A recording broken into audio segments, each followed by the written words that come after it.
मांडर से कांग्रेस की युवा विधायक शिल्पी नेहा तिर्की इन दिनों दिल्ली में हैं। उनके साथ उनके बाबा बंधु तिर्की भी हैं और ख़बर यह है कि आज उन्होंने कांग्रेस के पूर्व अध्यक्ष राहुल गांधी से मुलाकात भी की है। इसी विषय पर बातचीत करने के लिए हमारे साथ हैं हमारे सीनियर रिपोर्टर मदन। नेहा तिर्की जो ये दिल्ली दौरे पर हैं, उसकी क्या वजह हो सकती है?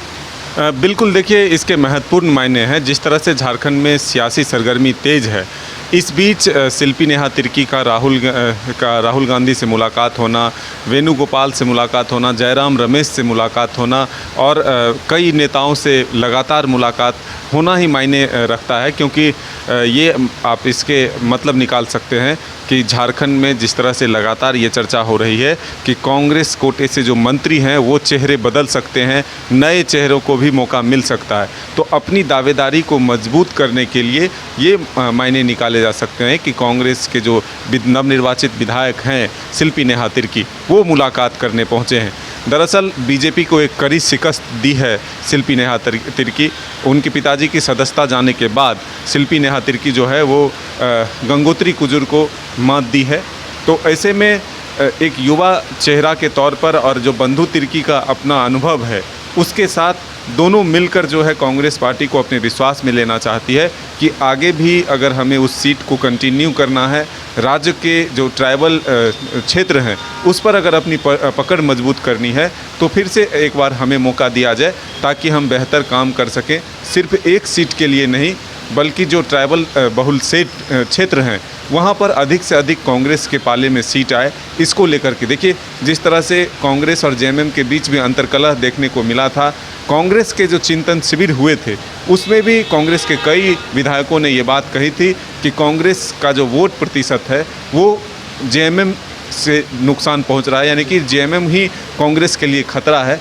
ऐसे में बंधु तिर्की को भी एक मौका मिला है कि पार्टी के केंद्रीय नेतृत्व तक अपनी बात पहुंचाई जाए और दिल्ली पहुंचकर इसी मकसद के साथ वो लगातार जो है कई नेताओं से मुलाकात कर रहे हैं। आज जो राहुल गांधी से मुलाकात हुई है, इसको आप देख सकते हैं कि दूसरी तरफ जो कांग्रेस के 3 विधायक कैश कांड में गिरफ्तार हुए थे, जेल जाना पड़ा था, वो कल बाहर हुए हैं।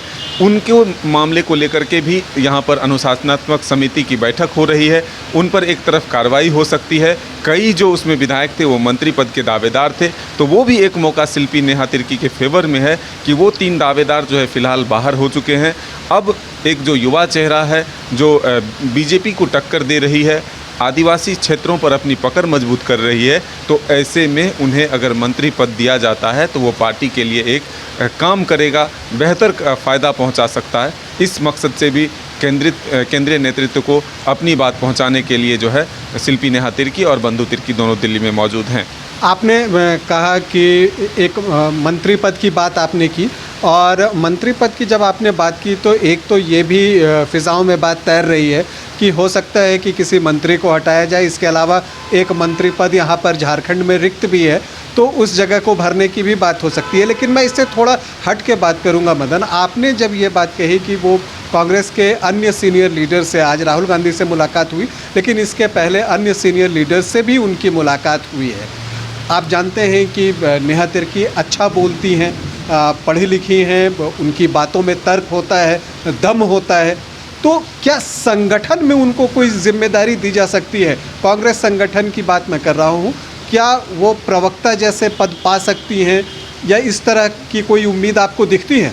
बिल्कुल, देखिए फ्यूचर है शिल्पी नेहा तिर्की। जिस तरह से एक जॉब सेक्टर से आकर के राजनीति के क्षेत्र में अपने करियर की शुरुआत की है और जितना कम समय में उन्होंने अपनी पहचान बनाई है, इससे ये माना जा सकता है। और जो उनके बोलने के तरीके हैं, जो नॉलेज हैं राजनीति के क्षेत्र में, तो वो साफ तौर पर कहती है कि हम बचपन से ही अपने बाबा यानी कि बंधु तिर्की जी के राजनीतिक करियर को देखते रहे हैं, तो इससे मुझे भी काफ़ी फ़ायदा मिला है और मैं उसको इस्तेमाल करूँगी।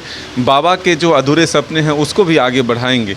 तो इन तमाम चीज़ों को देखते हुए आप ये कह सकते हैं कि उनमें एक स्कोप है, पार्टी के लिए भी संगठन के लिए भी बेहतर काम कर सकती है। तो तमाम चीज़ों को देखते हुए अगर केंद्रीय नेतृत्व तक पहुँच होता है, अपनी बात पहुँचाई जाती है, तो उसके कई फ़ायदे होते हैं। हैं, हमने अपने आकलन के हिसाब से कहा कि एक जो मंत्री पद खाली भी है और जो राजनीतिक अस्थिरता है, अगर मुख्यमंत्री के चेहरे बदलते हैं, फिर से रिशेड्यूल होता है कैबिनेट, तो फिर उसके बाद एक मौका मिल सकता है नए चेहरे को। तो तमाम संभावनाओं के बीच अपनी पहुंच जो है, अपनी बात जो है वो केंद्रीय नेतृत्व तक पहुंचाने की कोशिश शिल्पी नेहा तिर्की और बंधु तिर्की ने की है। तो देखते हैं, जैसा कि मदन ने बताया कि संगठन या सरकार वो कहीं पर भी फिट हो सकती हैं शिल्पी नेहा तिर्की की जहाँ तक बात है। तो अब हमें इंतज़ार करना होगा कि वो संगठन में जाती हैं या वो सरकार में मंत्री पद के लिए उपयुक्त पाई जाती हैं। अभी के लिए इतना ही। जो भी डेवलपमेंट पॉलिटिकल होते रहेंगे वो जानकारी लेकर हम आपके सामने आते रहेंगे। फ़िलहाल के लिए इतना ही। इजाज़त।